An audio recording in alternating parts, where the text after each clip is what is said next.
जय द्वारकाधीश। आज एक व्यक्ति का प्रश्न था तो श्रीमद् भगवद गीता से संबंधित।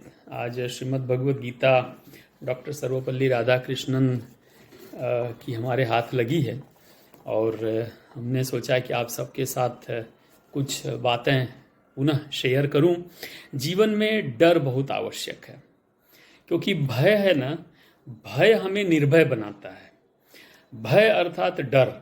डर जो है अगर आंतरिक है, सही अर्थों में अगर डर है तो वो आपको निडर बनाता है, एक कायर को निर्भीक बनाता है और वो आगे बढ़ने का मार्ग प्रशस्त करता है।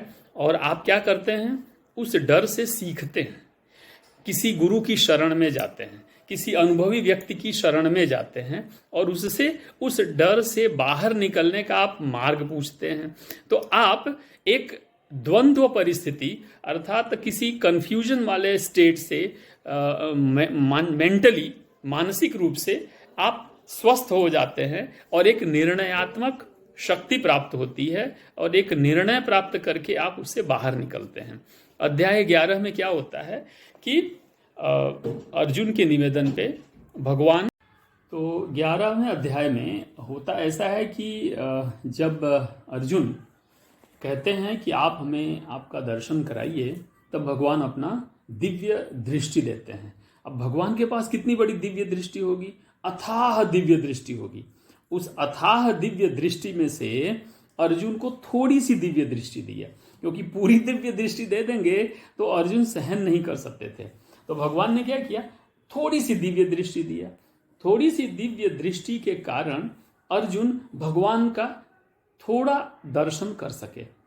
अब थोड़ा दर्शन जो कर सके, लेकिन जो भी दर्शन कर सके उसको पूरा शब्दों में वो नहीं कह सकता है। कोई भी व्यक्ति जो देखता है, मान लीजिए ये रूम है तो रूम के बारे में मैं जो देख रहा हूं उतना बोल नहीं सकता, तो जो देखा, जो अनुभव किया, जो अनुभूति में आया, जो उनको दृश्यमान हुआ, उसमें से कुछ चीजें वो बोल सके श्लोकों में।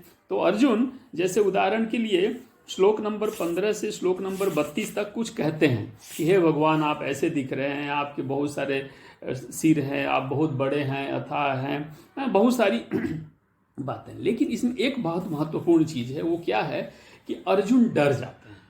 तो डर पहले तो गए ही थे। कौन सा डर था, वो कायरता वाला डर था। तो उस डर के कारण अर्जुन रथ में पीछे जाकर के बैठ जाते हैं। अब भगवान को लगा कि एक दूसरा डर भी देने की आवश्यकता है, तो भगवान ने उनको दूसरा अपना जो रूप दिखाया, अपना सौम्य रूप भी दिखा सकते थे, लेकिन भगवान ने पहले क्या किया, उनको अपना ऐसा रूप दिखाया, विकराल रूप दिखाया। उस विकराल रूप में दांत लगे हैं, बहुत सारे उनके मुंह के अंदर सारे कौरव सेना और पांडव सेना, पूरी पृथ्वी, सारा ब्रह्मांड उनके मुंह में जा रहा है। भगवान के एकदम विकराल स्वरूप में अर्जुन डर जाते हैं। और अर्जुन कहते कहते श्लोक नंबर आप देखिएगा, जब आप पढ़ेंगे तो देखेंगे श्लोक नंबर 30, 31, 32, 33 तक आते आते अर्जुन इतने डर जाते हैं, अंदर से कांपने लगते हैं। तो पहले वाला जो डर था वो भाग जाता है, ये डर ज्यादा हावी हो गया। अच्छा, ये भगवान का ये रूप दिखाने के पीछे का एक ये भी उद्देश्य रहा होगा कि देखो, तुम जो कर्म कर रहे हो उसका फल यही है, सब हमारे काल के ग्रास होने वाले हो। इसलिए इसके बाद 12वां अध्याय प्रारंभ होता है, उससे पहले अर्जुन जो है भगवान की बहुत सारी भक्ति करते हैं।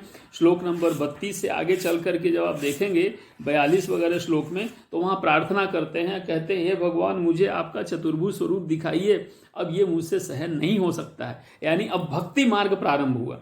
तो कर्म का जो था, उन्होंने कहा कि इस पृथ्वी पर रहते हुए जो तुम कर्म कर रहे हो, अगर उसको छोड़ करके भक्ति वाले मार्ग पर नहीं जाओगे तो तुम्हारी भी यही दुर्दशा होने वाली है जो सबकी हो रही है। इसलिए डर से उस मार्ग का द्वार खुलता है, दरवाजा खुलता है, जहां से भक्ति प्रारंभ हुई। और भक्ति प्रारंभ हुई तो क्या हुआ, अर्जुन मोक्ष की यात्रा करते हैं, मोक्ष तक आगे बढ़ते हैं। इसलिए जीवन में कभी कभी डर भी उतना ही आवश्यक है जितना प्रेम। तो भगवान कृष्ण अर्जुन को जितना प्रेम करते थे, उस तरह से उन्होंने उनको भय भी दिखाया, डर भी दिखाया। तो डर से फिर प्रेम उत्पन्न हुआ। कौन सा, भक्ति नामक, अर्थात भक्तिवश प्रेमवश भगवान की भक्ति में अर्जुन जुट गए और उन्होंने कहा जो आप कहेंगे वैसा मैं करूंगा।